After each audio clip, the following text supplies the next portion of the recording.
Asgard's Fall is survivor-like. Will be released 2024. Pixel graphics, gore, Vikings, so everything you want to have in a video game. Check it out on Steam, and hopefully you will wishlist it, and also, have fun to the Steamworld podcast.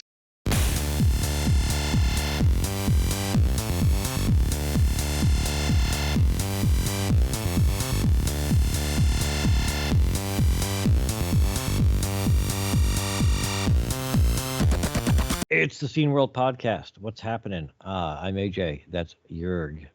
Today we'll be talking to Amir Kabirmanesh. He is from GamerTag.app. It's a new social media thing for gaming. You'll hear more about that in a little bit. Before that though, we got things. Exactly, some news. Mm-hmm. Yep. Well, do you want to start? Sure. Good old Frodo, the old the Commodore 64 emulator has been updated. Version 4. Ooh, nice. Yeah. This was, I think that a lot of it has been kind of superseded by Vice. Vice. Yeah, Vice is kind of the go-to. But back in my PowerPC Mac days, Frodo was my preferred emulator of choice. It was easier for me to code on that and do certain things like find certain keys, because you could just pull up like a keyboard and find where the Commodore key and the restore and all that junk was that you normally can't do in Vice. Right. Well, to a little side note on the nerd section, the early issues were actually done using CCS64 because Vice had horrible NTSC emulation back in the day. We are talking about 24 years ago, in the year 2000. Yeah, right. So actually our go-to was CCS64. I don't know how good Frodo was with NTSC. Frodo was fine with NTSC. It has some things that were not perfect. It was made more. So it was. I think the idea with Frodo was that it was an early emulator, and machines were still not that quick at the time to just kind of do the straight brute force emulation like they can do now. And so I think it was made to kind of give you a better experience, sort of, rather than be perfect, So there's two versions of Frodo, which is regular Frodo, which is cycle exact, and then Frodo Lite, which is less compatible, runs better on slower machines. And I didn't know. But I remember on the PC side, we had emulators as a C64 CS and the PC 64 since 1994. Oh, I mean, they were running emulators for the Amiga back in the day. I mean, it's the thing. And they ran 100% clock speed. Mm-hmm. So saying they weren't fast enough, I'm not sure. I remember using it on a Mac years ago, and how much the computer struggled to do the cycle exact stuff. But I mean, again, I don't know where that where it the power of modern machines kind of because again there were emulators for the C64 on Amiga back in the day, and it was slow, and a lot of times it ran slower than the actual C64 because the Amiga didn't have that kind of oomph to it. So maybe I mean they have ScumVM on Amiga, so as we just found out the other day. Yeah, but again that's what the requirements for that are PowerPC Amiga, which is not this thing. But there are threats about people porting it to native Amigas as well. Right, which is a question that. And there are demos on YouTube. Mm-hmm. And that's a question that we had, whether it could be, what the requirements for it are, because I saw something saying that it'll run on people getting it running on a 50 megahertz 68K processor, which is, this thing's got that. Whether it could handle it or not, I have no idea. But did you try to compile it yourself? No. I mean, theoretically you can. It's open source. You can compile it on your Amiga and see how it runs. I'm not that good with the Amiga to muck about with stuff like that. Like I'm not the kind of guy that can like get it and see if I can make it work, because I don't still know a lot of the underlying Amiga stuff. But there is a compiled version for Amiga as well. Mm-hmm. You could try the compiled version first and see Yeah. how that goes. Yeah, and if that doesn't go, you can still go the source code way. I mean, is it so complicated to use source code and compile it yourself? I don't know. I haven't tried it. But you, as an assembler coder, you should know somehow. Well, It's done in C++. Yeah. I mean, yeah, assembly language programming gives you some insight into how the machine that you code for, the C64 in my case, works. But translating it over to something else is not necessarily like an automatic thing. It doesn't really. But C++ is also seen as a high-level language. Yeah. Which I don't know. I know a little bit of C++, but not enough to do anything useful. I mean, you got time. Yeah. Our interview with the project leader is in a bit. Yeah. Well, I mean, we can say it here already because the appointment is already done. So we will be talking to the project leader of ScumVM. So. Yes, indeed. But yeah, so there's new. So you can get the new version of Frodo for Linux, and there's a version for lots of things. There's a Mac OS version that's ported by Richard Bannister, who does a lot of like retro emulators and stuff. Or he did. I don't know. A Windows version? No, that's the Mac version. Is there a Windows version? There's a Windows 95 version. Windows 95. Yeah, I'm seeing Fedora.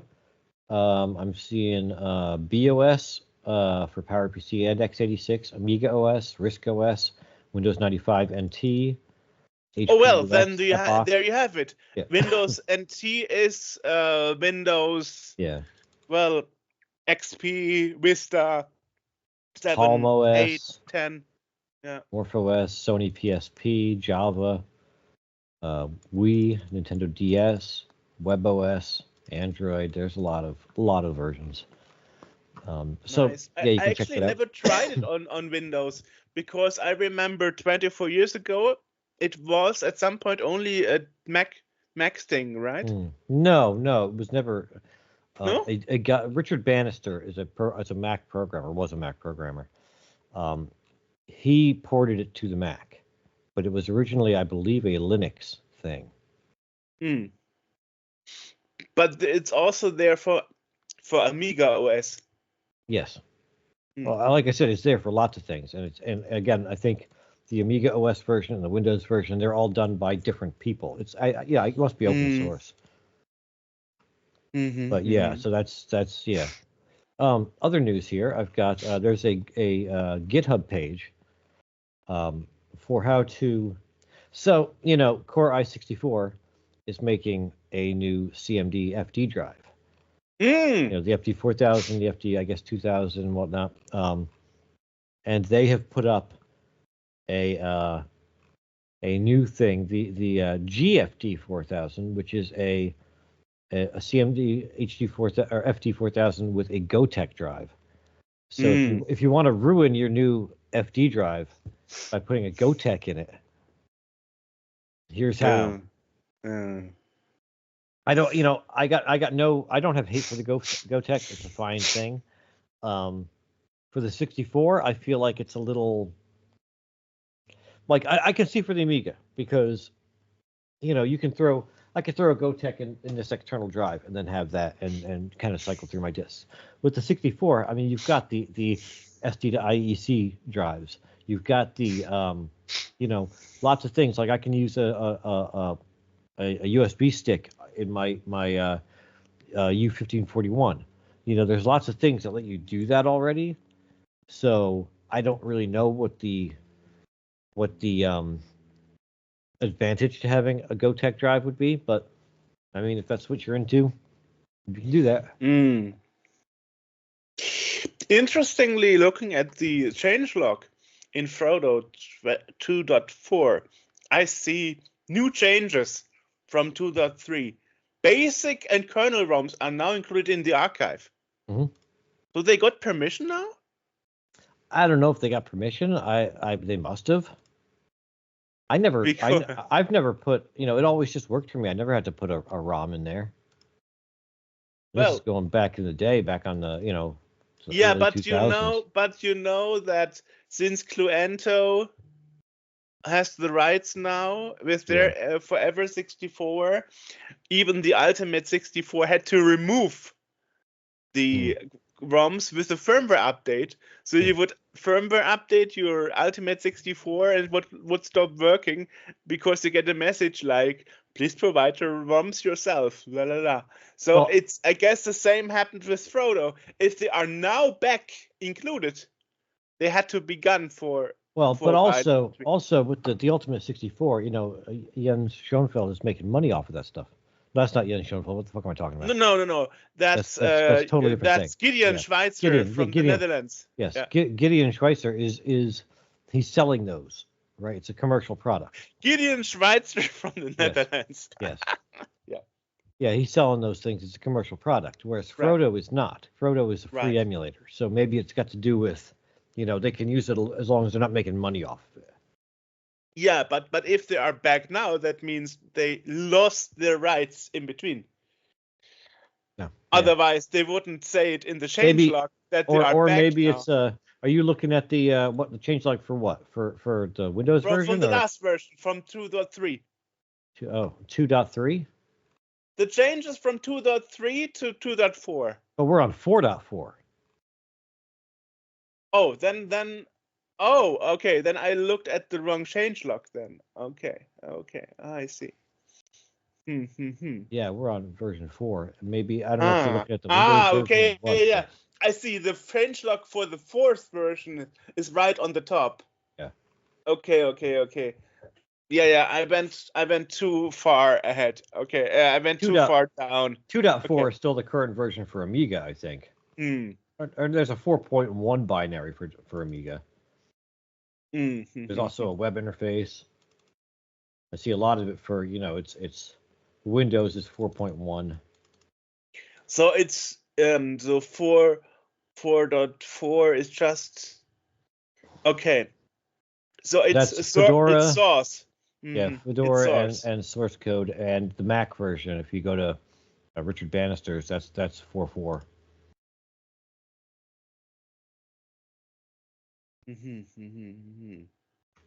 Interesting. So he's already updated his.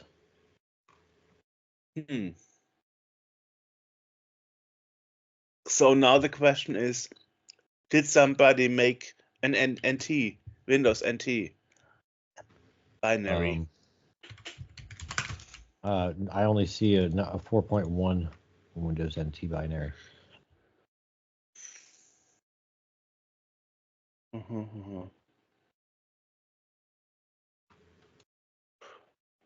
Yeah, Christian Bauer. He did. Well, he has his own homepage, right? Let's see.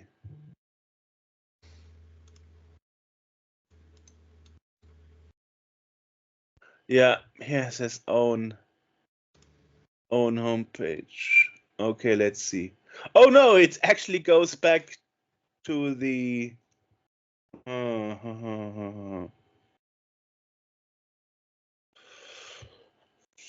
Well, there is a GitHub repository. Let's look in that.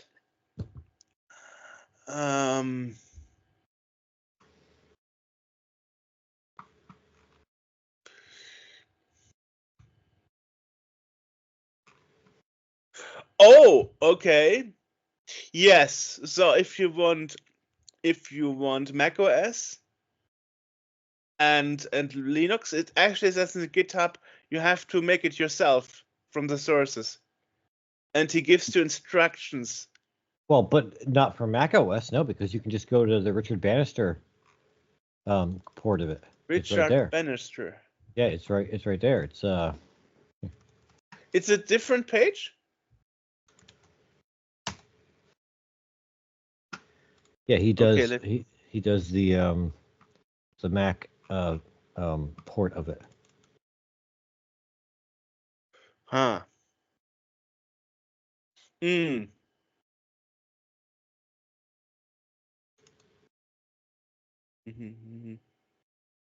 Oh, it's actually a newer version. It's 4.4.4. Yeah. Okay.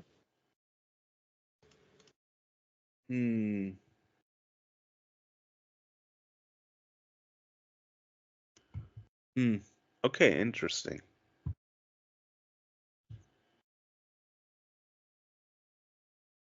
I mean, now the question is, if you have the source, why he is not providing all the packages for the systems himself? Why he is only providing it for Fedora? I have no idea. I mean, I never tried compiling it on a PC, but I guess it should work. Now, if I Google and ask, I mean, there is, if you right on the main Frodo page, you can download a binary for Windows 95 NT. But it's for 4.1. Yeah. I'm Yeah, sure that there but- will be an update of it. I think this just came out, so the the newer versions will probably roll out over a little bit of time. I would guess. Yeah, I mean, otherwise it wouldn't make sense, right? Right. Because 4.1, you know how old 4.1 is? Just saw it. It's from 1997. That's why I was saying that's why it was a piece of news to me, because this hasn't been updated in a minute. Wow. That's like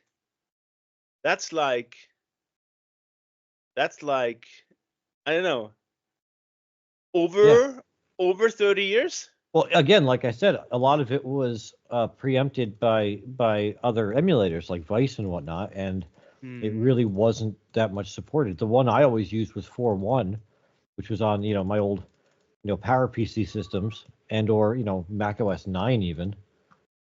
And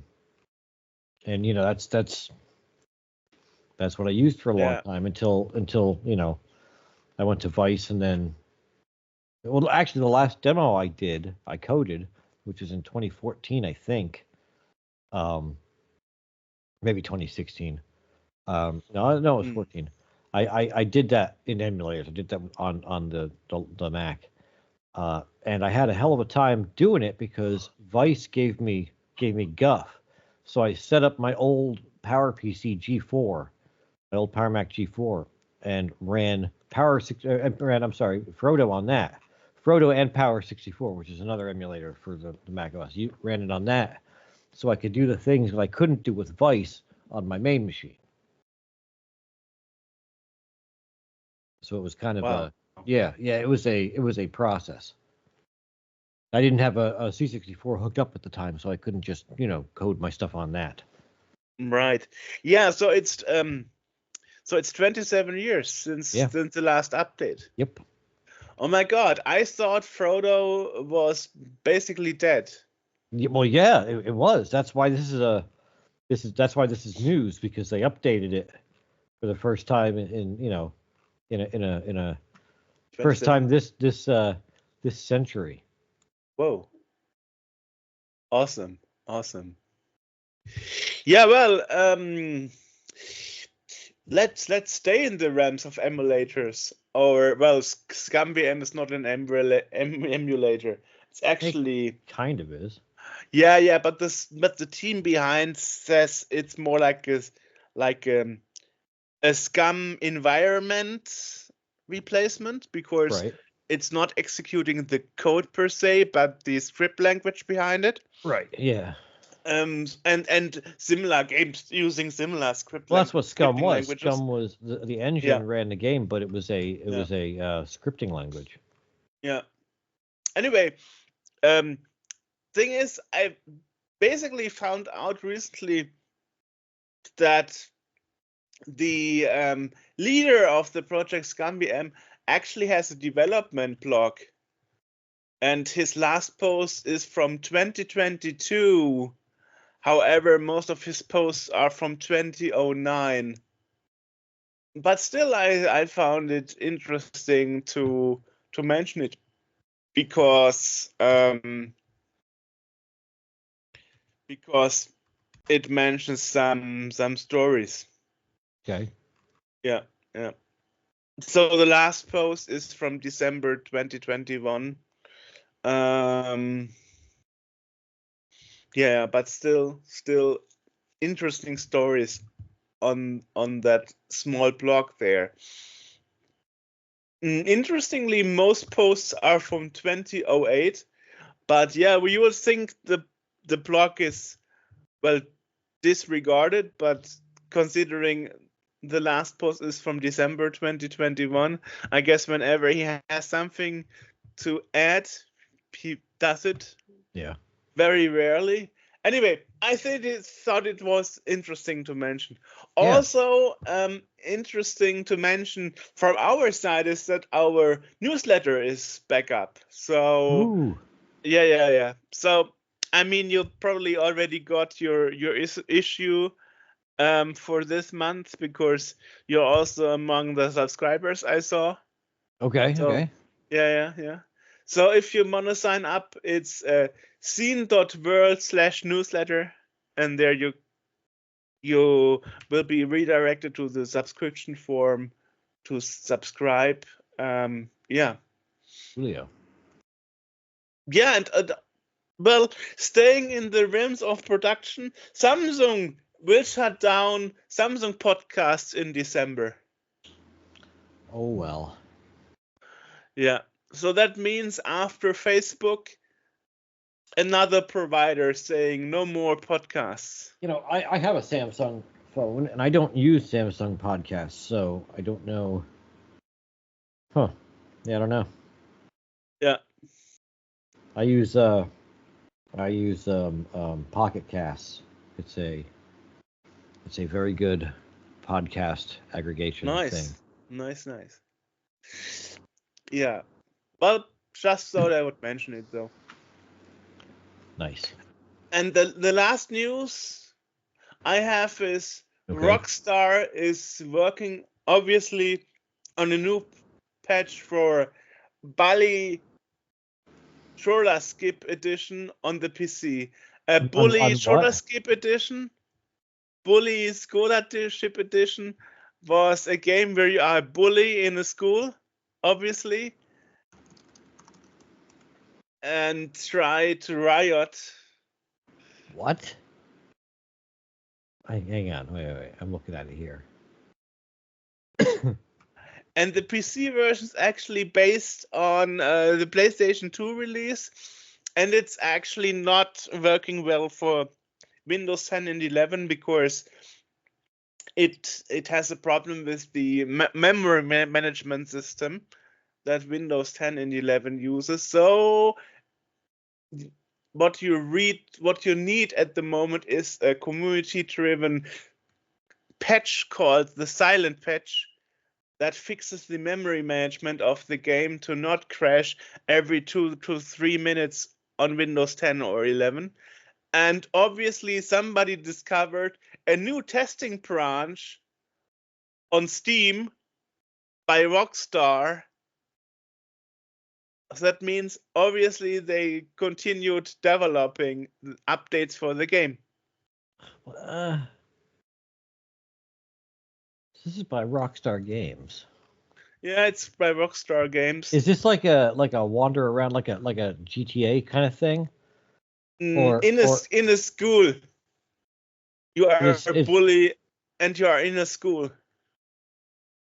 Okay, so it's so it isn't a. See, I'm looking at the screenshots from it, and it looks like one of those games where you kind of like just sort of like watch a novel case. It's kind of almost like a choose your own adventure. You just kind of watch things happen and then you decide what you No, want to do. no. It's got that same shitty graphic style, but no, if it's a walk around and do things, it's like a GTA Yeah. game. I can see that as well. Yeah, but it's a PS2 based, so Yeah. It looks it's like it's a from PS. 2008, so pretty old. Yeah, it looks like it's from 2008. Yeah. Hmm.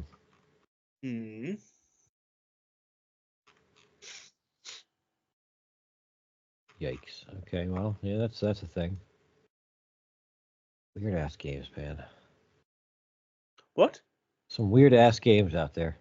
Yeah. Rockstar is known for making weird ass games sometimes. Well, it's funny too because you look at their releases. And, it's Grand Theft Auto series, Red Dead Redemption, L.A. Noire, Max Payne, and Manhunt, Bully. Like what? What? Yeah. What game? Bully. And it's one of the because I mean Max Payne 2 is $9.99. GTA 2 is I think that's free. Manhunt $9.99. Max Payne $9.99. Bully $15. Yeah. That's yeah. Okay. Sure. I'll pass on that one. Oh, it's not a bad game. Not a good game either. I like it. That's for people who enjoy the pointless violence of the GTA series, but want to do that in school. I mean, I guess it's better they do it here on a silly game than in real school. Yeah, okay. Right. You want to set somebody on fire or whatever, do it here. But yikes. Right. By the way, Richard just sent an email. I saw that. Yeah. Your chance to reply to it. Yep. I mean, I'm replying. I'm not doing it right now because I don't want typing to be in the intro. But yes.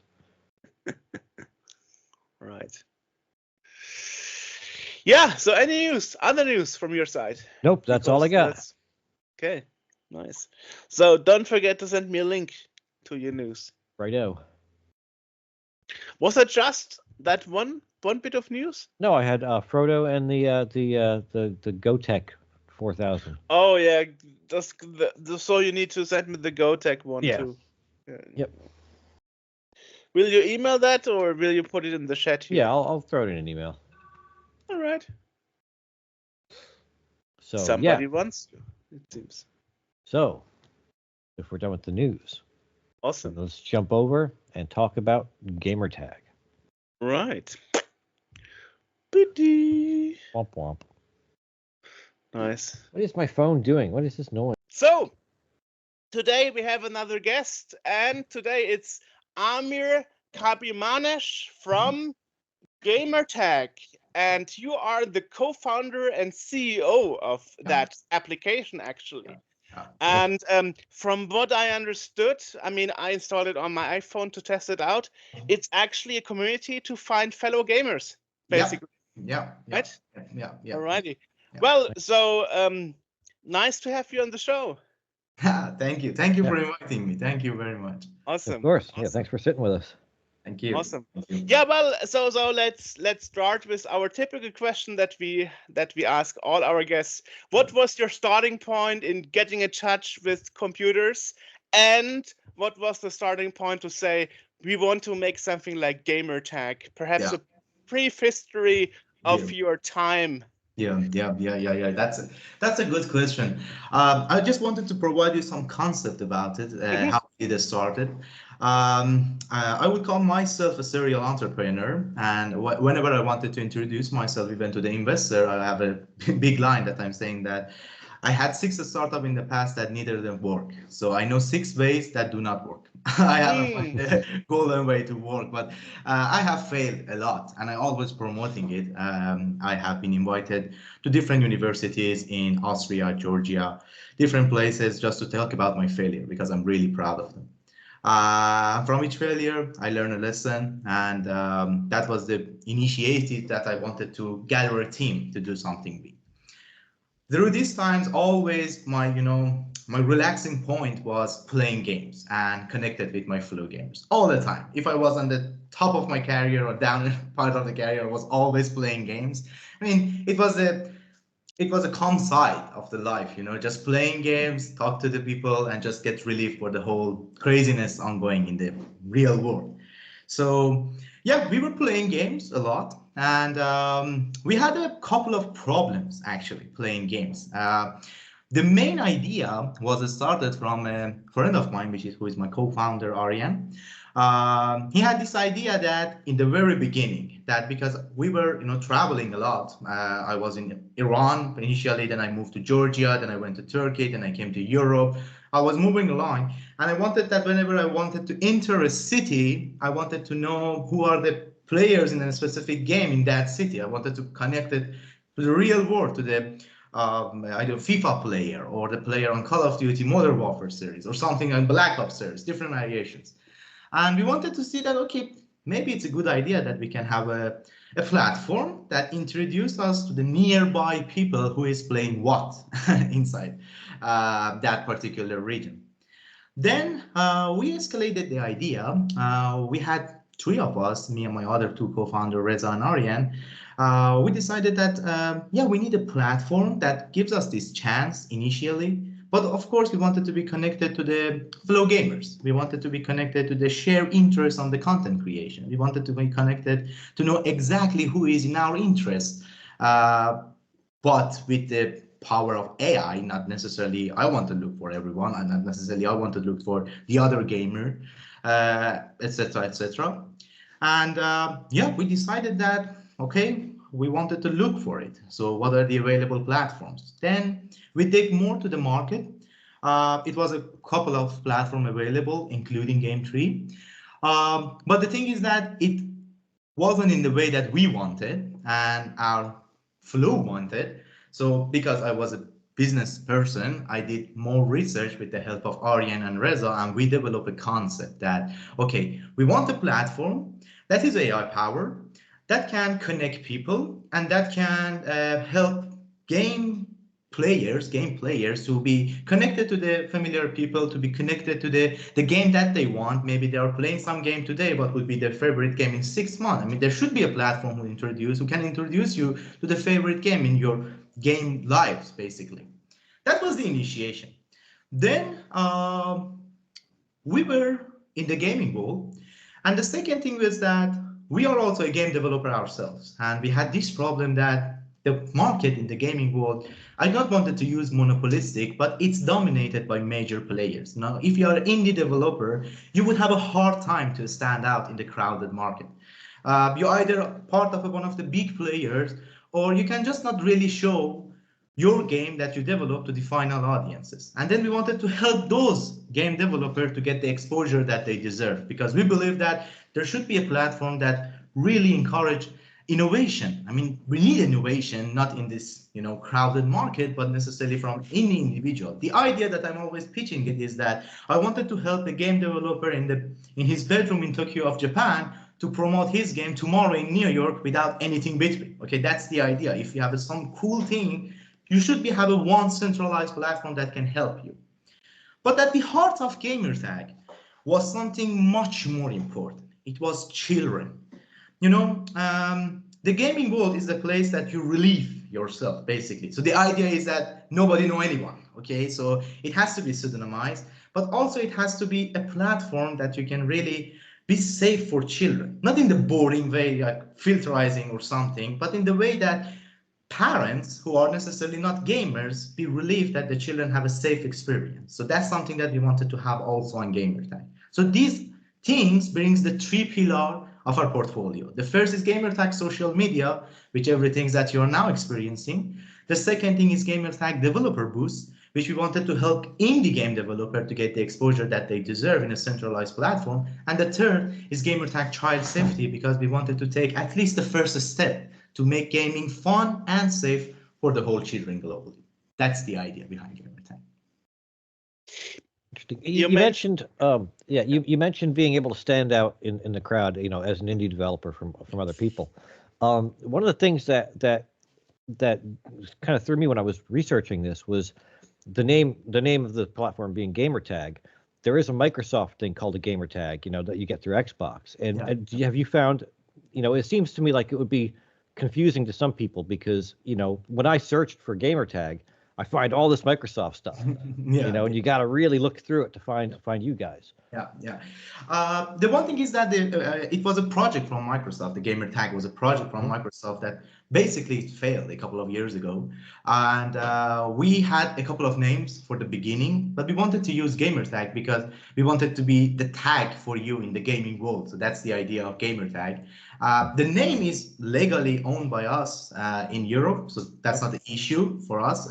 On the technical side of legal things, but the name itself is owned by us in Europe, and we wanted to use it because we wanted to make it that this would be your gamer tag in the real world. For example, one of the features that we have inside GamerTag is Gamer Passport, which means that who are you in the gaming world? If I ask you that, are you a gamer? You say that, yeah, I'm a gamer. Okay, there are a couple of questions coming along. How good you are, how dedicated you are, what are your achievements in the game, what are your favorite game? A couple of questions. So the idea is that we would have a gamer passport, which is your gamer tag.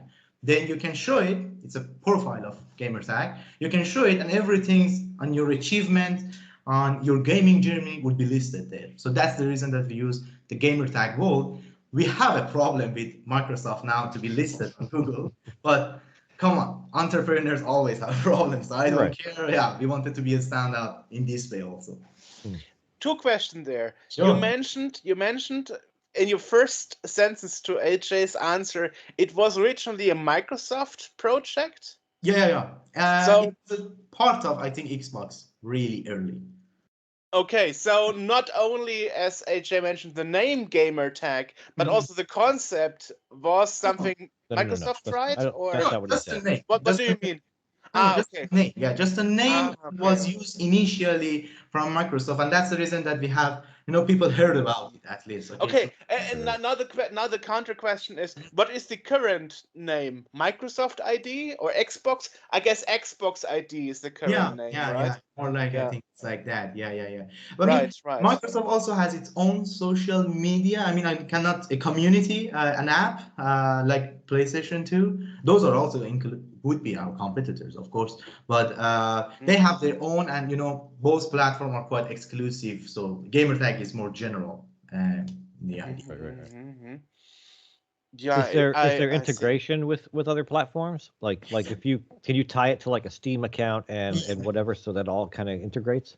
It will be soon because we have just been in the market for around 2 months, so it's quite young now. But the exposure that we gain has been quite a lot. We have surpassed 16,000 monthly active users without any marketing. Just a couple of Google ads or something just for testing, but we didn't really launch our marketing yet.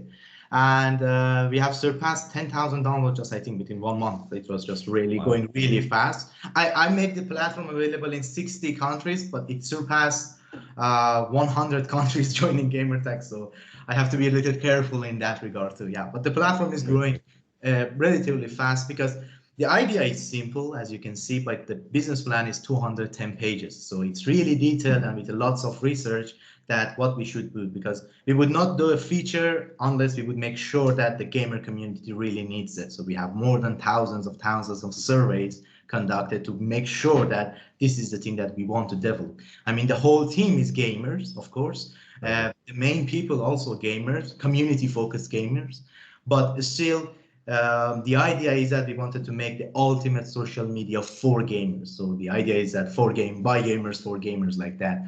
And we wanted to make sure that every features that we develop is really with care and designed exclusively for gaming community. We call it gamer-centric.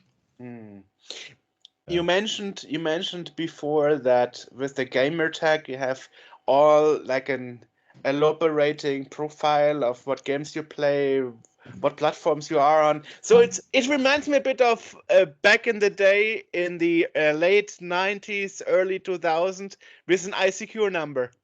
When you wanted to instant message somebody, you only gave them your ICQ number and they were exactly knowing what you were talking about. Is that kind of what you try to be for the gaming world? Yeah. Exactly. You get it right. Exactly. We wanted to make it that we would evolve the upcoming question and we just get to the gaming. You know, if I say that, are you a gamer? Yeah, I'm a Call of Duty gamer. That's it. I got it. I got your password. Let's go and play it. So we have GamerTag party inside GamerTag. Me and you can schedule a time. We would receive a according notification for it. I mean, it's the first version of GamerTag that we have launched. It's just 2 months. It's in the market, but it's quite robust enough. We have nearby players. You can look for the nearby people around you. And for specific games also. You have your gamer passport.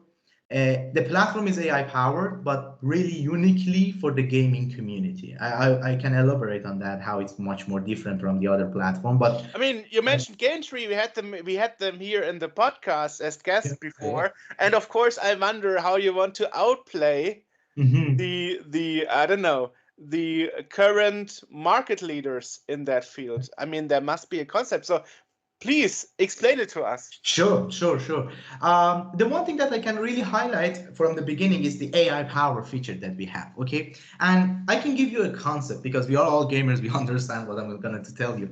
So imagine that you are a game developer, okay? You make a game which is more like Call of Duty, but Modern Warfare series, not Black Ops series. You know the differences there, okay? The Modern Warfare is totally different from Black Ops. So it's more like Modern Warfare series. And you have developed a game which is more like Modern Warfare series, and you wanted to promote it. Okay, as an indie developer, necessarily you do not have a crazy amount of budget, and if you would not have a right connection, it would really make it hard for you to stand out, okay? So what you do, that if you have a 10,000 or 20,000 budget, you will go to Instagram, TikTok, YouTube, all these big leaders that have the gamers on them, and you can go and you can promote your content. Best case scenario, you can select that I wanted to show it to gamers and shooting gamers, okay? So this would be the level of customization that you can have because those are designed for general purposes, not for gamer-centric focus. So you would do that, and your game would be shown to all the shooting games and all the gamers on the street, the shooters everywhere, okay? So your conversion rate is around 90% out, okay? Because that's the way that the platform is designed. It's not designed to let you be exposure to the ultimate audience. But the differences in GamerTag is that if you have developed a game more like Modern Warfare series, I can make sure, GamerTag can make sure that you would reach the final audiences on Modern Warfare series, not even Black Ops. Okay, so the level of conversion is much more higher on the promotion feature that we have. Okay, so every penny that you're spending worth something because it's quite different. I mean, you need the gamers, we have them on our platform, and we can categorize them in a different section and exactly targeted the next user that you want. The cool thing that GamerTag has as a startup is an achievement for us is that we are adhering to both GDPR and DSA regulatory compliance, okay, in the really good level, because we have a law firm in collaboration that is with us, and it's a law firm of Meta and Nintendo Switch in Austria. So on the law firm section, we are quite robust, and that helped us a lot in the past and now to be in compliance with this framework. So everything is secure, pseudonymized, and anonymized. But still, with that framework, which is probably the hardest in the global level, we can provide more customization on the AI, for example, recommendation that we have, or on the AI moderation that we have, because if you are a 15 years old child, okay, you are going to Instagram, anything you are looking, Call of Duty, and it's okay with you and your family that you're playing Call of Duty, it's not a big deal, okay? But if you go to Instagram, all the algorithm, it's in the way that it would filterize everything for you because it's shooting and violence, but still it's a game and you're okay with it. So in GamerTag, these things would not happen. Gaming would have to remain fun and safe in parallel to you. So that's something that on the moderation system that we have uniquely to us. That's about the recommendation system, moderation system, and AR customization and personalization that we have. So that makes us stand out with the big giants. With the smaller one, it's different also. Yeah. But there you have the difference that different games have different age ratings in different countries and different law backgrounds, what you are allowed to show or advertise in certain countries. So that's making really very much everything complicated. I mean, you probably heard that here in Germany on the 15th of November is the last day Steam will display all the games that don't have an age rating in Germany. So you are potentially losing access to 23,000 games in 2 weeks. So, I mean, wow. So if you say you are doing an AI algorithm based on age rating of games and the age of the user, this is a lot of complicated stuff there, because it could backfire if you're making wrong decisions. That's quite the complex of doing businesses, I think, in Europe, because we wanted to adhere the regulation, of course, respect them. But that is the complexity that exists for our competitors and for ourselves too. On GamerTag, we have almost 250,000 game community listed. Okay, and how we have done that, it's 250,000. Our competitors has a couple of thousand, and we have 250,000. The reason is that because we are in a collaboration with Twitch also. So wow. Okay. I told you I made my mistakes in the past. The sixth startup, you know. Okay. It's a collaboration with Twitch, so we have 250,000, and it's gonna be updated every while. But still, I wanted that our platform will respect the rules in the way that it has to be. Okay, we do not want it to change the whole equation. But you know, with the children, we are a little more cautious. Okay, that's the uniqueness about the GamerTag, because if you look at the other competitors, which I would not, of course, name them, this is not part of their focus. Okay, so they have a cool platform in their own opinion, but still, children's experience are not necessarily getting taken care of. So we wanted. I mean, that is why most platforms in America say 13 years and older, so they don't have to focus on the child issues and protection laws. I mean, we had lots of problems from the beginning, and also we are adhering to those regulations because, for example, I think, if I'm not mistaken, in South Korea, for example, you cannot have basically a social media for under 14 years old. Not at all. Okay, even TikTok is not available. Or you have to have a child version out of it, which we will have in a couple of years, but it's not part of our focus now. Now, GamerTag is only available for the people above 14 now. So under 14, unfortunately, we cannot now accept anyone. But that idea of children is under 18 for us. Okay, so twins and teens, I would call them. But the idea is that we would be robust enough so in the future we can even cover more ages if we got the acceptance from the regulatory perspective that we can cover that. It's different from one country to another country, of course, but 14 years old, it's quite a safe environment. In some countries are 13, in some countries are 14. So we made the decision that to not overcomplicate everything for us, which is 2 months in the market. So that's the boundary that we put for the registration. Interesting. So can you walk us through what's the core experience when I'm a new gamer user and I'm having my Android or my iPhone and I'm installing the app and registering? What's the experience? How I'm going to use the app to my advantage? Awesome, great question.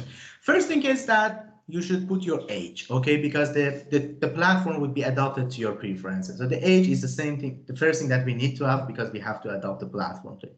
Second, cool part about us, it's a game library. You can choose between 200 and 50,000 game community, okay? From A to Z, basically, you can find them, okay? It's a really robust because of Twitch. And you can choose that. You can even choose your topics, the topics that you necessarily would like or something. Then as soon as this process is done, you would see a feed inside the GamerTag, which means that this feed has been developed.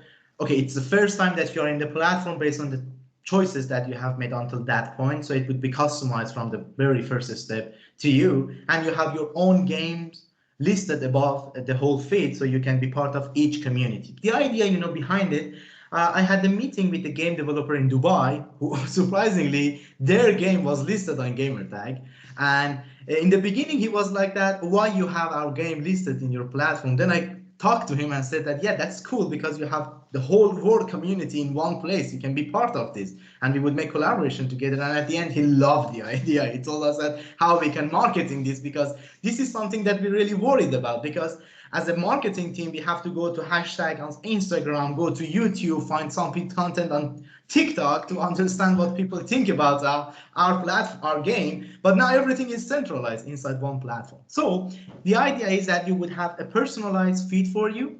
You can be connected from this month onward. You can be also connected to the people more have the same taste like you, like the people sharing the same type of attitude, comment, games. They are reaction most on the FIFA or 2K. So probably you would also be connected to them because you like more bowling games, something like that.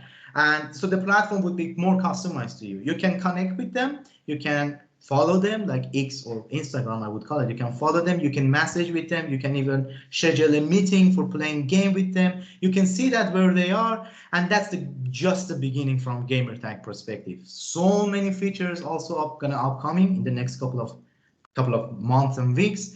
But the beginning is that the level of connection that you can have and really understand who are the people in your mindset, not necessarily like one of our competitors like Game Tree on the psychology perspective. I like meme. I cannot say it in any other word that I like meme. The way that I like it is that I like it. I comment on it. I wanted to interact with meme. There should be a smart platform who understand me, okay? Not me trying to explain anything to the platform. The way that I wanted to interact, it should be personalized to me. So that's the idea of AI power that we have. And you have each game community, you can go to them, you can interact with the people. You can be just focus on one game or 10 games, whatever you want, but you have all the community inside a one centralized platform. That's the current experience of GamerTag. And it's going to be much more higher in the next couple of weeks and months. Now you mentioned a couple of times that you are also offering a second experience for developers. So is that how you generally generate your income? Because the problem with platforms that start out new and after a while they restrict access to features and make users want to get a subscription for the, for example, you can find like 3 gamers per day. And if you want more, you need a subscription and stuff. Tell me about it. Tell me. I hate it. I hate it. Okay. And I will make it formally in this podcast that as long as I'm the CEO of GamerTag, this would not be the case at all. Okay. GamerTag must remain free for the whole users globally. Okay. We always would have a free version because we wanted to. I do not want to say the word of democratize it, but I wanted the people to be connected in the way that they want. It sucks if it's you have to pay for it for these type of features, okay? You have to be smart enough on the business model to make it more interesting, okay? So but you still have to pay your bills. Let's be honest. Exactly. The way that we will make money, it's now in 3 different variations, okay? The first is a third-party advertisement, which still sucks. I hate them, okay? But that's gonna help us clearly with the fixed costs of GamerTag, okay? The second and the main revenue stream of GamerTag is the promotion feature, okay? Like the Instagram. You would come to GamerTag, you would pay us to promote the content for you to reach your ultimate audience, okay? Simple as that, okay? It's the same model that Instagram use, TikTok use, every of these big social media.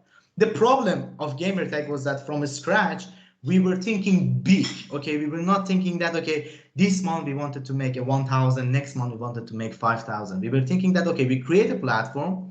Our platform now is scalable to more than 100 million users by the infrastructure that we made, okay? So we wanted to create a platform that is scalable from very beginning and people can use it freely. We haven't been crushed in the last 2 months, which is great for a startup in our size, okay?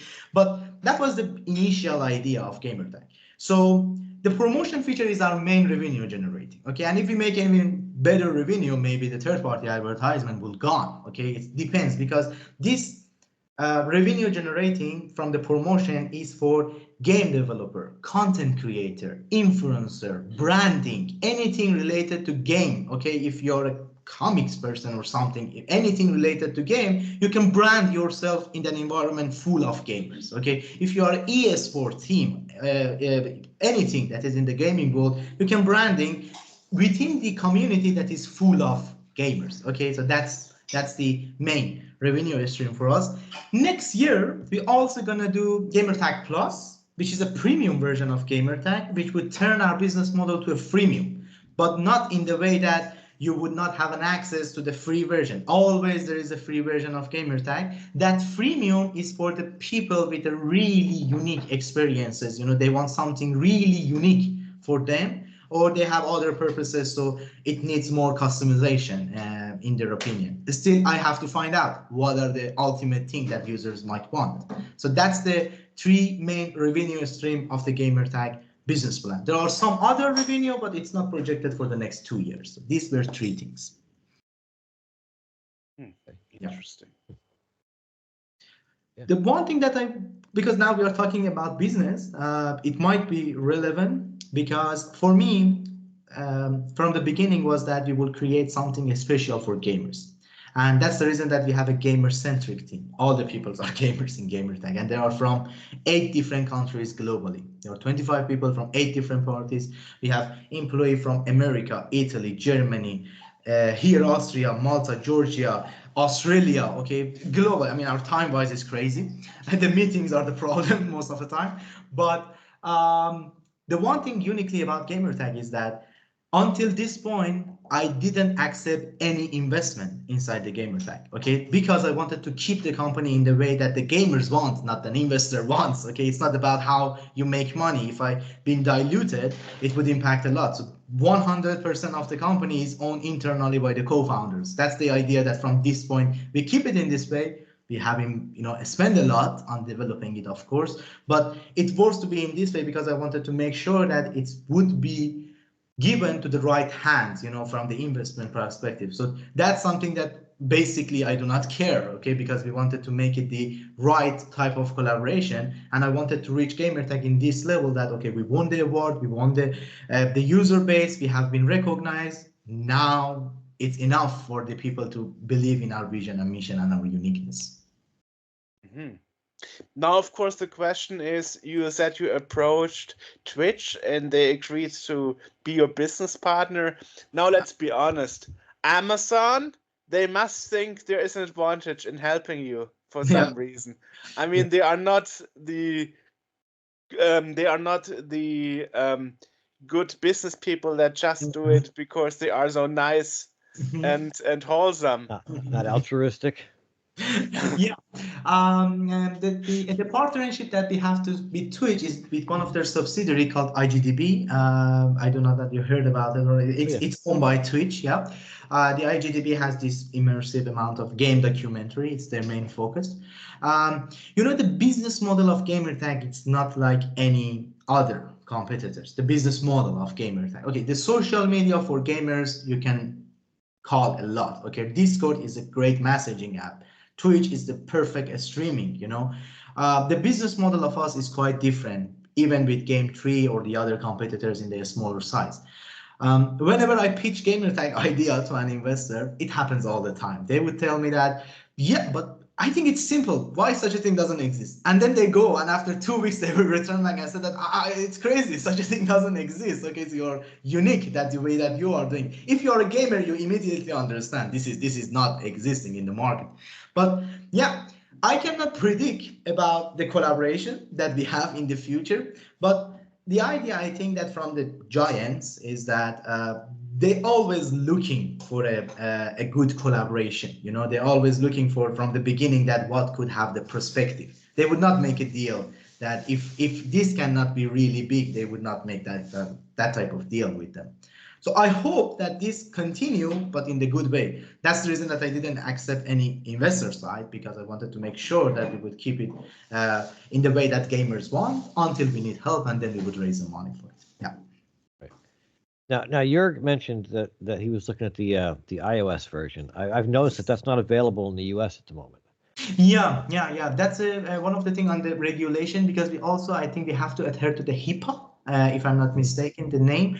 And we are adhering to the GDPR and DSA, but for the HIPAA, the servers need to be in the USA. Right. So on the technical side, I have to make sure that we are adhering to the regulation too. I am trying to fix this, but as a small startup, it's hard. I love to be in US because the app is in English. Come on, Right. it's also available in Deutsch, but not really good Deutsch. But yeah, that's something that I need a little, cooperation for it, because it's not that me or my co-founder decide. It means that how much collaboration that we have. But of course, US is one of the biggest market for us. I'm actually surprised to hear that the EU is first compared to US on something, because normally the EU is always behind the Americans. Yeah. I mean, think about threats that took a year to actually launch in European countries, and now you say you don't have the app in America, which is interesting. Yeah, it happened from the beginning. I would say it wasn't planned, but it happened from the beginning, because I was in Austria. I became a COO of 4 different companies here, and then I just wanted to quit and create this app. I was here, and we saw that okay, GDPR and DSA are the hardest one. Okay, so if we wanted to really promote it, we have to doing it in the probably the hardest place. But the most important factor in the beginning for us was that US great, every social medias are there basically. I mean, the TikTok is maybe from Asia, but everything else is in the US, and perfectly it has been designed. But in Europe, we don't have a crazy social media design from the Europe. And the idea of child safety, I would call it that it's a family value base, and I wanted to be in the place who really cares about the family values. US care, Europe care, everywhere in the world. What is more important than children? I don't think anything globally is more important than the next generation. But I thought that in the Europe we can have much more support for starting it here, and the feedback has been quite good, because we are in compliance with the frameworks of the regulations, but also on the child safety, I wanted to start it from here, from the Europe. Which is interesting. Why do you make yourself things complicated? You could also say we do the child feature later, and then you could start in the US simultaneously. Yeah. I mean, I think that in GamerTag, so much thing happens so much fast, because on the HIPAA, I'm mentioning that it's basically it's not technically a complex situation, because we can easily just do the server side and go to America. I mean, GDPR is much more complex than HIPAA, so we can really adhere to that. It's a matter of I have the right type of collaboration, to deal with this. Right. Yeah.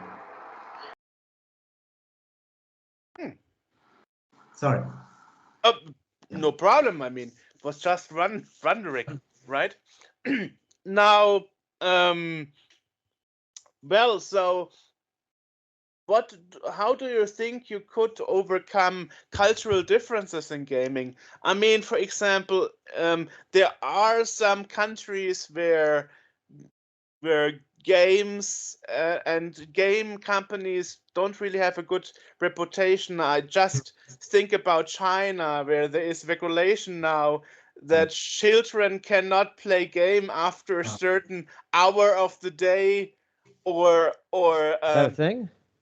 yeah, that's actually a thing. Yeah. Really? Yes. Why? And I don't know. It's super How is weird, that? but it's How actually is that true. enforced? Well, since many people in China actually use internet cafes for gaming online and so on, they shut them down after a certain hour and so on. Okay. And so this is how it's basically enforced. And also, I remember a few years back we had an interview with somebody from Venezuela, which also isn't very much fond of the video game industry there. So companies that produce video games actually had to close down and relocate to other Latin American countries because the Venezuelan government would crack down on them. So that is making things a lot more complicated. Are you excluding those special cases, or are you trying to embrace China and Venezuela and other countries anyway in any shape or form? I wonder. That's a really good question. I mean, the idea is that it has to be democratized for everyone, okay? But still, we have to respect the rule of each region and country. Exactly. Okay? Exactly. Yeah. And this is not something that in my control, but making it available in some specific countries is in my control. And the idea is that I wanted to respect each country's regulation, and first of all, we would make sure that we are adhering to some extent to the regulation, and then we can move in those countries. So the good thing about the GDPR and DSA was that we would okay with the whole European Union basically on the data subject. I mean, still there are some differences on so many levels, but it was good enough for a startup in our size. Definitely we would have more consideration in the future. Even in the countries that we are now available, we have to adhere to certain type of regulation. I mean, the promotion feature that we are doing, which gonna makes us some money, it's different from one geography to another geography. Because, for example, I would not just give an example. Okay, in the Europe, maybe it's okay to promote an alcohol, but in the Middle East, it's totally prohibited. So you have to respect based on the region and the different type of regulation based on the content that has been shared. And that's something that I wanted to respect, of course, from the regulatory perspective. But the idea is that we do not want it to restrict anything. We wanted to democratize that people can really show their gaming journey. And the idea is gaming journey. It's nothing political or nothing something like this in game, because it's not a general social media, so we would not have those type of problems. Maybe it's a gamer centering. So as long as it is in the game focused environment, in parallel with respecting to the each country's regulation, we would try to make GamerTag available in those countries. But as much as we got more user from each country, we have to be more sure that everything is okay with that. May I ask a question? Yeah, sure. Yeah. Have you downloaded the app? Yeah, what I did, yes, I did. Okay. How did you feel about it? Because the one thing that I always do every day, I try to talk to a user, and I wanted to ask your opinion about it. Well, I mean, for me, the experience was quite good. I was happy to notice that I wasn't asked to, subscribe or pay something, because that is what happens a lot, or that suddenly at some point I would get a banner interrupting me or something. Something is on my classes. Well, so I was very glad that there wasn't something in your face. Which is actually what happened with other social media platforms, especially in the gamer field. That at some point when the app was a year old or 2 years old, they started limiting features, and you suddenly had as I said, banners in between, or I would be asked on my iPhone, do you want to make a subscription, and I would try to make the window close, not accidentally clicking on yes. So I was very happy to see that despite you are a startup, that you don't try any wild tactics to get money in. But as you said at the beginning of the interview, you will at some point start displaying ads, but hopefully in a decent way that doesn't disturb the user too much. Yeah. No, the idea is that I'm sorry. The idea now we have even the third-party advertisement, which would not disturb you. I like it because if it hasn't disturbed you until this point, we would keep it in this way. Still, we have the third-party advertisement inside the app, but for example, the one thing that we hate is these big ads that force you to watch an ad for 30 seconds and until you finish, you have to wait. I don't like them. I don't like them. So that's the reason that I have to, twist the business model to make the money making from another way, not from necessarily the ads. The ads would just help us to maintain the fixed costs. We would optimize them, and we will always. So the idea is that we will always try to minimize the level of disturbance that those ads can bring to the user. So it would not really interfere with you, but still it would help us keep the platform free of charge. Okay. On the business side, it's a chess we are playing, because that, with that being said, means that we need thousands of users really fast. Okay, we need to promote it. More users bring more value to the gamer tag, more promotion gonna happen. But I wanted to keep it free, so more users, it's actually beneficial for us, and I do not want it to disturb more users by making more money. This is not the idea of gamertag. The idea of gamertag that we create the ultimate social media for gamers, and not making millions and millions of dollars at all. It's the idea is that it's from our heart to making for the game community, and the promotion would help it, but that needs a lot of user, honestly, because it needs a couple of hundred of thousand monthly active users, which is quite tricky for the next 2 to 3 years to gain. But after that, if we have enough users, and the gaming community, they are serious. If they love it like now, they can just boost it, and that's the support that I wanted to get from the community to just keep it free. I even hate the Google ads. I just wanted to even remove them in the next couple of years, because if we are making money from the promotion like Instagram, we can keep the whole total platform for free, and that's the goal that we wanted to reach. But yeah, now we have it, but I think the minimum, it has been minimized in the disturbance, which I like it that you found it in this way. It's So just as nice a- to hear yeah. too, because a lot of social media platforms, they always say, like, if you're not paying for something, then you're the product. And that's the thing that Facebook does, where they sell your information. That's how they make most of their money. And you're not doing that at all. You're trying to keep this, especially when kids are involved. You really, yeah.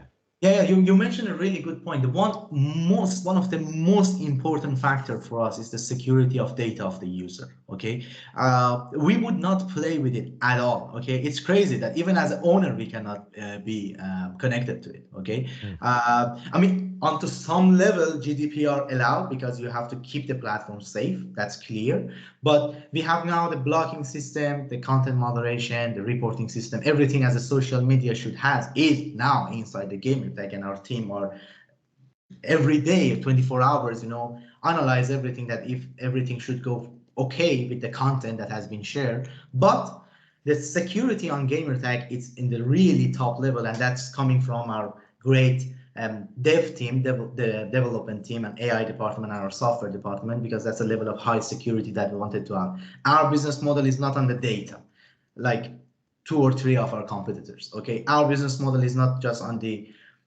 huge amount of advertisement. Okay, even the promotion, you would not understand it's a promotion. It would be integrated inside your feed, and it would be customized based on your personalization. It's also AI powered. Okay, so if you don't like let's say 2K at all, okay, you don't like basketball at all, and you're not following it, and you're not a football player at all, you would not receive a promotion regarding 2K. Okay, that's the level of personalization that we wanted to have. But we need a lot of users to keep it in this way. But some things are red line, like the safety of the data is a red line, and that's from the scratch is like this. Okay, it's nothing that we can now even do about it, because it has to be like this, because there is no data to share. Enough is enough. How much we wanted to give our data to the big platforms to just get an access to it, and personalize everything and try to sell something for us to make us the product itself. We wanted to keep it in this way, that everything is pseudonymized and anonymized, but still would be personalized to each user preferences. That's the idea behind the game. How would you deal with something like because another big thing in the world of gaming, and this is a thing that's seen on Twitch a lot and other things, is just like this there is a toxic element within some gaming cultures. And how would you deal with or how are you planning to deal with that amongst the people using it? Really, really good question. The one thing that I think that we can all agree on it is that the gaming community basically comes with a level of toxicity. Okay, you cannot deny that. Okay, so because it's a place that people come to reveal themselves from the real world. So we need to really not just on the business side or idea side, but more on the academic side, we have to investigate this issue to have some solutions for it. And for that, I even hire a person who has a child safety certificate from UNESCO, and he has been graduate from gaming studies in his master's degree, just to deep research on that, how we can, address that without making it boring, because if you come and say that, okay, I wanted to filterize everything, then you are making the most boring platform globally. But still, you wanted to keep it in the way that gamers want. For example, one thing that gamers want is that they want to be anonymized. That's the idea behind the gaming profile. You will not go to something like Reddit and understand who is Amir is in the real life. That's not the idea. I want to be anonymized. Okay, so that's something that we have to also respect in that. And we even don't consider that what is your username or real name. You have to confirm that to us. Nothing like this exists in the GamerTag, because we wanted to respect your privacy. But there are some level that we have so much research about it, and we are now making a paper out of it to be registered as an IP, that how uniquely we can do that. Like the level of toxicity, okay, or the level of abusation, or the level of cyberbullying that can happen, okay? It's different from one person to another person. It's different from one culture to another culture. It's even different from one family to another family, okay?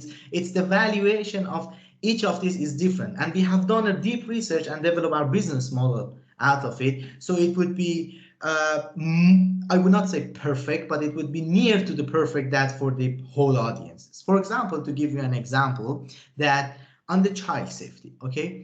Imagine that we have two family, okay? My family and your family, total different culture, total different backgrounds that we have. For example, in my family, violence is not a big issue. My father is okay, me playing Call of Duty, for example, but maybe sexuality or nudity is a problem because I'm from Middle East, or I'm from a different region, or maybe alcoholism is a problem for any reason, okay? So we have to customize it. In that regard, in GamerTag, we are creating an ecosystem of child safety. With that being said, is that later on next year, you can be even connected to your father or mother, okay? It has to be decided from both parties, children and parents. But there are two main things in this ecosystem. The first, we have to respect the privacy of children. This is one of the main pillars, okay? We will not just give it away what happened here, okay? For example, as a parent, you cannot see the content of the chat that your children is doing, because this is his privacy or her privacy, okay? But if someone older than 18 is just messaging, or wanted to be connected to your child, you should know about it, okay? It doesn't mean that that person is a bad guy or a good guy, okay? But still, it has to be communicated in a respectful way, okay? Even on the moderation that we are providing, we are doing it in the way that you can even adjust how much moderation that you as a child or you as a parent wanted to have, okay? It has been decided mutually. It's not my father tell me and that has to be in this way. No, it has to be mutually. Okay, I'm against violence, so it has to be maybe 3-star on filterizing violence, but I'm okay with the sexuality, or I'm okay with my child playing, GTA. It's okay for me. It's okay for you. It has to be in that way. And GamerTag adapts its feature to the level that you want. That took us a lot of time to develop all these, planning and really get into the details. Yeah, I think I have an example there. For example, when I went back in 1996 when I went at Toys R Us here in Germany, and I remember the first physical PC game I bought from my own money, pocket money, was actually Command and Conquer, and in Germany that's actually for 16 and up.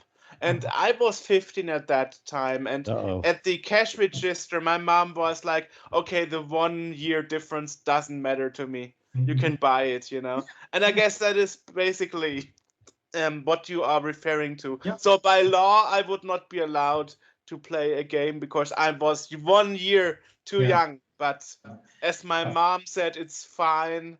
Yeah, the idea is that we would just give this flexibility. I mean, this has to be a features available on the GamerTag platform. You can use it as a child or you cannot use them. You can use it as a parent or you cannot use it. It's totally your decision, okay? The platform will provide these type of features to keep gaming fun and safe. That's the idea, okay, behind it, okay? We do not want it to restrict anything, and we want saying that we are protecting children in an online world. This is a really big sentence to say, and we are not claiming it at all. I'm always telling to the potential investors that we wanted to be the first platform taking the initial steps towards a better world. Okay, it's not that we wanted to solve the whole equation. It's not like that. We wanted that we have done a lot of research, a really deep research. I said thousands of surveys we conducted globally to understand that what is the ultimate social media that gamers want. One crazy fact that I have now is that in our search,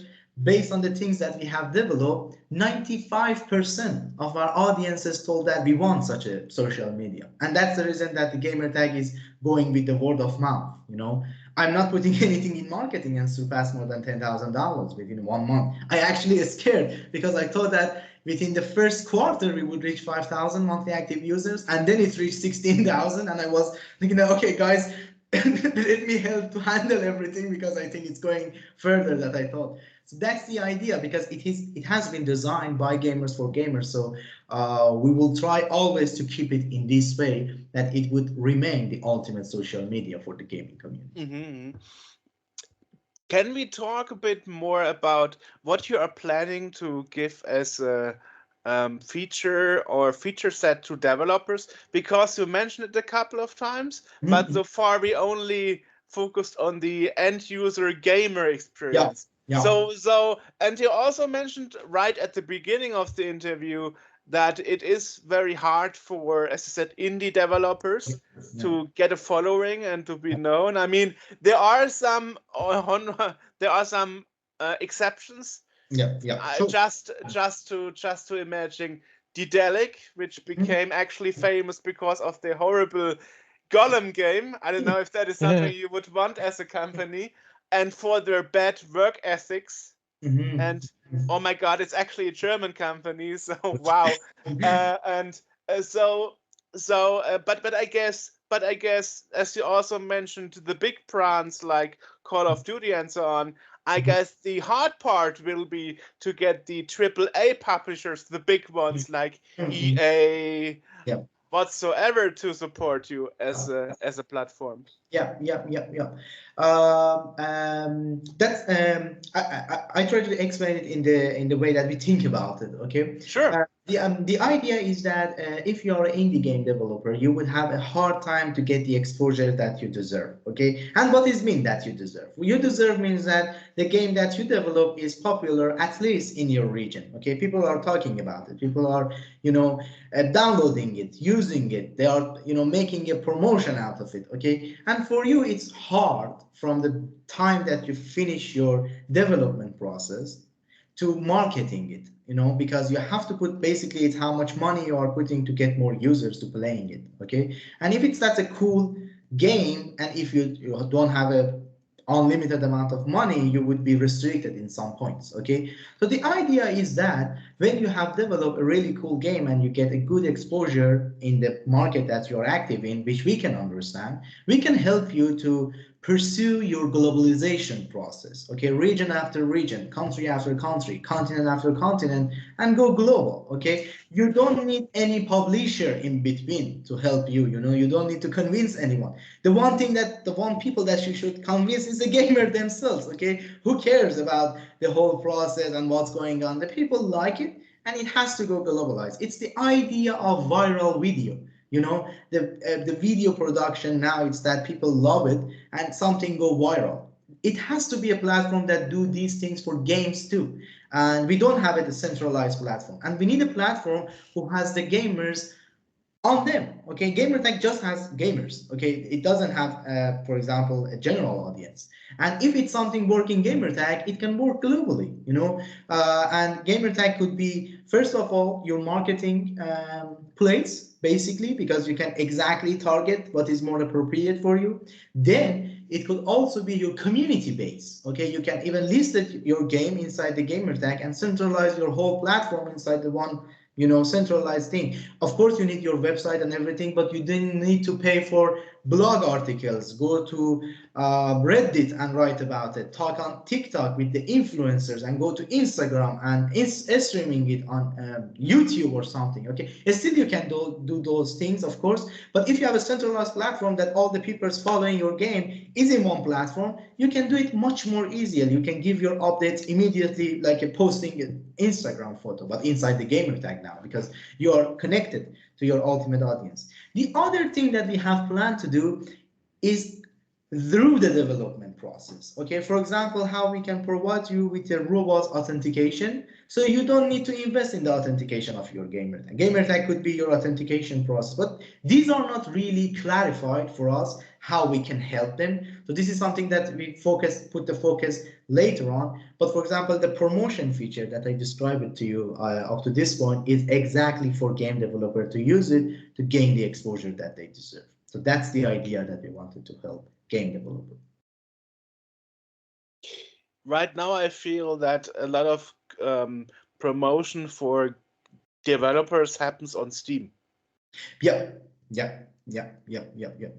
It's happening on Steam, but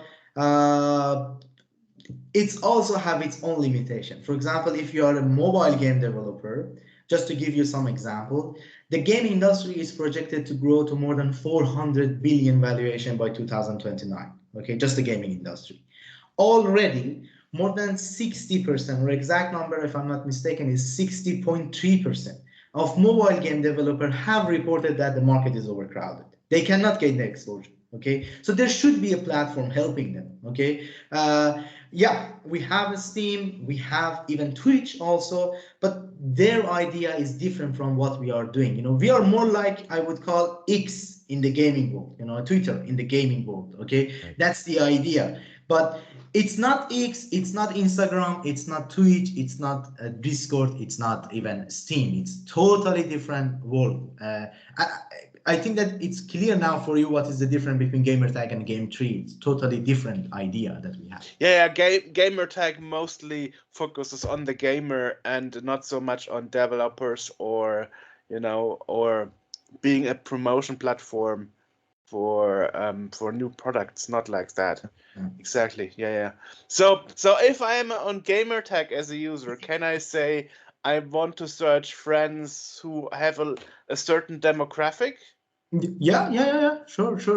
I mean, it's the level of adaptation that we are doing now. For example, I think from next month, if I'm not mistaken, by the end of November, you will even receive the people in your region on the recommendation system that we have. Okay? But the recommendation system is different. Okay. For example, now we are in contact with both Sony and Microsoft for this. I hope that everything goes well with them. But the idea is that we can integrate the API in the most lawful way, so we can integrate the achievement from each game too. Okay, imagine that you are playing Call of Duty Warzone and your level is 64. Okay, if it's integrated to the GamerTag, that's the level of personalization that we are heading. Okay, if it's integrated to the GamerTag and I'm playing Warzone, you are in Germany and I'm even in, I don't know, Turkey or South Korea or anything. Okay, and still the system will recommend us together. Why? Because we are more like mindset together. Okay, we are more like the game together, and we are more like the level together. Okay, so if we are in the same level, we can find each other. This is super cool, you know, because if it's just restricted to the region, okay, the benefit is that you can speak Deutsch in it, okay, which is cool, but still it could be a person on America that has the same interest as you, and in no other platform you can be connected to, because other platform is more focusing on the region, but we are focusing on the region and also on the game and also on the content that you like and also on the way your personality has been evolved inside the gamer tag. So your profile is different from mine, but we can be connected globally, not just region, not just psychology tests, not just these type of features. It's our gaming journey. The idea is that we have the gaming journey of each gamer and then connect them together.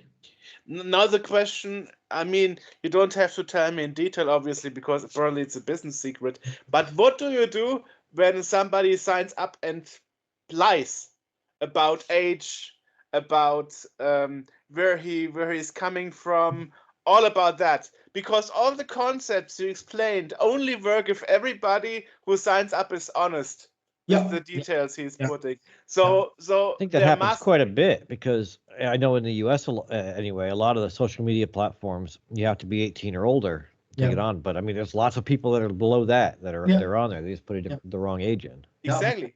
Yeah. This is even a big problem that even bigger companies like Instagram is now dealing with. I mean, they have announced occasionally that they are developing some AI model that even predict that the person who has put the age is really in that age or not. Okay, it depends on the level of complexity and the level of manpower and technique that the platform has, but still honestly now it's on the trust base, especially on the age, it's on the trust base. But we would use those type of models in the future to understand that is it anything okay or it's not okay. That's the idea also. You know, it's a complex concept, I would say, because there are arguments that people, even they lie, if they don't pose any issues, are you allowed to change anything? Okay, so these are some complex on the, you know, the psychology side behind it. So we have to take care of them really in depth. Gotcha. Interesting. Yeah. So can you tell us a bit about your roadmap in that regard? Is when can I, as a user, expect to, or perhaps tell us different views also as a developer, where do you think you will be at the time frame point to be feature complete, to actually be useful? I mean, you mentioned briefly, like, you hope that in 2 or 3 years you will have a certain amount of community size, but I mean, honestly, I don't want to wait 2 or 3 years until I can use the app. I see on the Google Play Store, there's already over 10,000 downloads there. That's not even counting iOS. I can't see that one. Okay, well, I only see Germany. Okay, so that's so there's quite a few downloads already. It's just went really big from the scratch. But honestly, the thing is now that we are doing is we will simultaneously adding the features, okay, on the GamerTag. So nothing is stopped. Okay, basically we have launched it. I mean, we had the beta version, we had the alpha version in the beginning, and then the beta version, and now it's the final version available to the users. But more features are adding to the GamerTag on the monthly basis. The one thing that I think most entrepreneurs, or at least CEOs from my side, I would say, claiming that is that we wanted to find the product market fit. Okay, and the product market fit is that the concept or the accumulation of the feature that works. Okay, this is, I think, the hardest part in the world, okay, for an entrepreneurship journey, because when you have something international, something works in Europe which not works in Asia and which not works in America. Okay, so you have to adapt your platform even geographically, and finding the right product market fit, it's really hard. That's the reason that every day I try to have a call or a meeting with the users personally to understand that what they think about GamerTag. Do you like them? Do you hate them? What we can improve? I mean, this is the most, I think that as a CEO, that's my main job, to be connected to the user, not funding or something. It's just about talking to the end user. So that's something that we are really take care of. But I think it's a part of an illusion if you say that in a couple of years we will reach the product market fit. This is the best case scenario that can happen, but you can see even big companies takes them 10 years or 15 years to find the right product market fit. But in GamerTag, on the different level, we have our program management. I talk about our portfolio, but on program management, we have different categories. The one is GamerTag, for example, Nexus, or the one is GamerTag Vanguard. The Vanguard is something that doesn't exist at all in the gaming world. Or in GamerTag Nexus, is that something it's available, but we wanted to adapt it to the gaming world. So, for example, like nearby players, it exists on the platform. I mean, in Europe, not anymore, but it exists on Telegram, for example. So we adapted to the gaming world, and now you can choose a game to see that who is playing near you. So this is not really unique, but we are adapting it. So we have the customer journey for a year, for example, and then we would adopt the features so GamerTag would remain fresh even for the user who joined us in the January or who would join us in December. It would remain fresh and new features would be added on it. That's the idea of being in a startup, because we are not robust on the product market fit. The thing that I think can happen in the next 2 to 3 years is that we have a couple of features that we know they work in different regions, and then we can accumulate all those data and have almost a good version of GamerTag. The good thing about our current user base is that the platform cannot get boring, because now it's every week we are updating it. Okay, it's not that we are updating it even with feature, because we have so many features in the beta testing now, and we are testing it. And as soon as we got understand that, okay, this is cool, it can be gone, it got the green light from the C level of GamerTag, then it would be published, and then after that.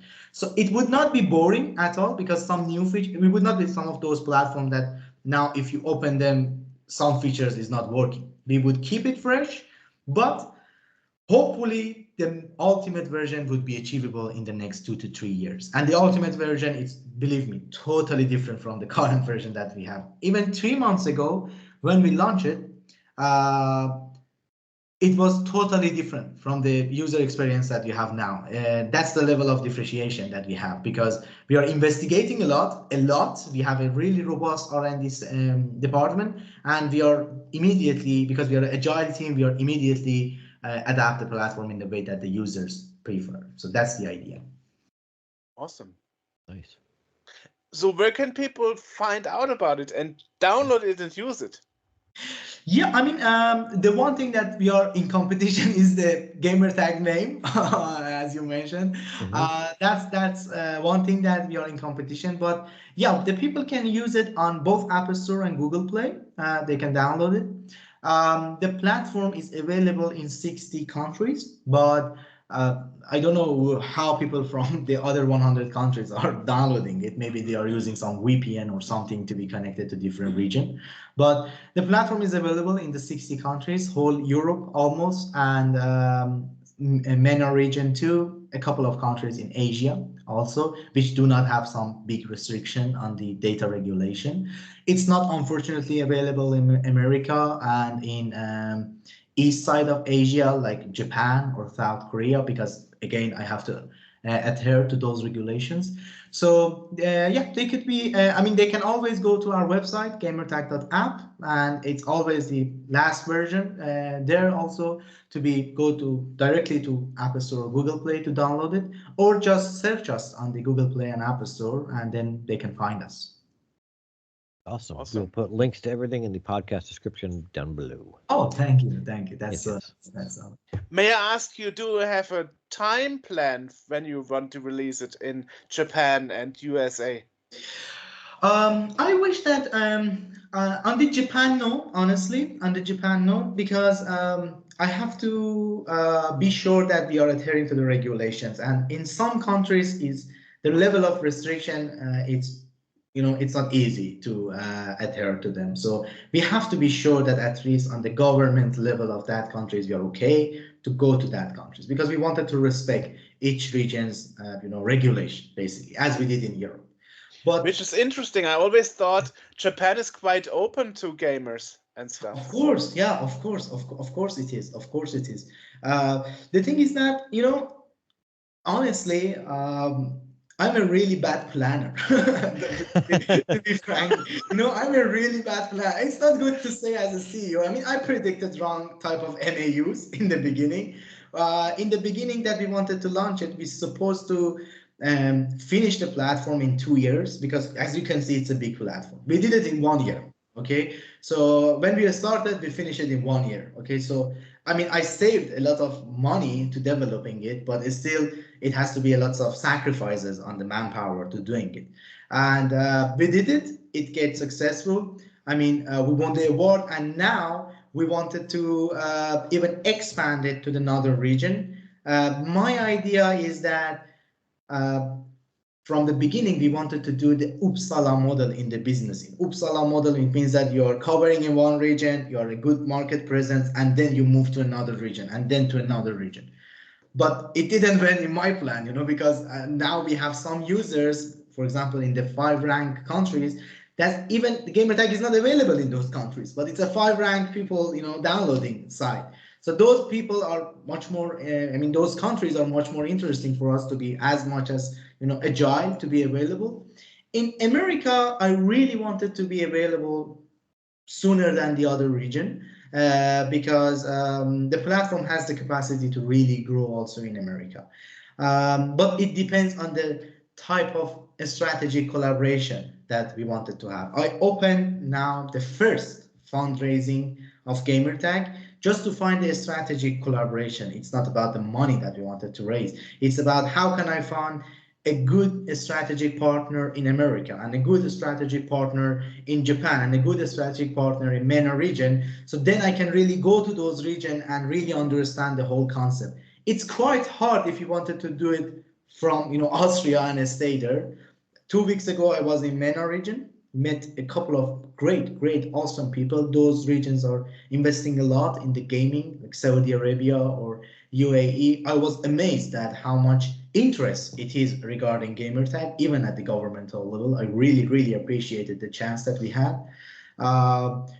This week I'm coming to Berlin. And again, in the next couple of weeks, I again will back to Dubai. In February, we have been invited by the Saudi Arabia to participate in the LEAP event, which is one of the, I think, most selective startup gathering globally. It's just 680 startups can participate in those events. So this is thing that I'm really looking forward to it, some interest, then I can make sure that I can meet the right contacts there and then expand it relatively fast to those regions. So my idea is America and then Japan and probably global soon. Now the interesting thing is, let us mention that briefly. Just today, today I read an article about how a Turkish user got a Discord being banned in Turkey because he spoke to a woman in Saudi Arabia, and that caused a shitstorm on a governmental level. Yeah. And now you are exactly mentioning those countries. Yeah. And I wonder, what is your plan to avoid such a thing happening to you? Not create an international incident. Yeah. I mean, Diplomatic problem. Discord is big, Yeah. Discord is big, and just being shut down, banned in a country just because somebody from Saudi Arabia had a conversation with somebody from Turkey. It's like, for us Europeans and even for AJ in America, this would be a non-issue. Yeah. We could care less, right? Yeah. I mean, this is exactly the region by region regulations that we have to be focused on. It's not easy at all. Okay, there have been so many startups who failed even after the phases that we are now because they didn't take care of them. I mean, the one benefit is that we have some lesson learned from the past, but it's a unique story, and those things can happen. I remember in the beginning we had a meeting with one of the first initiator of Facebook when we wanted to start GamerTag, and he had 3 startups in social media, not in gaming but general in social media in Silicon Valley.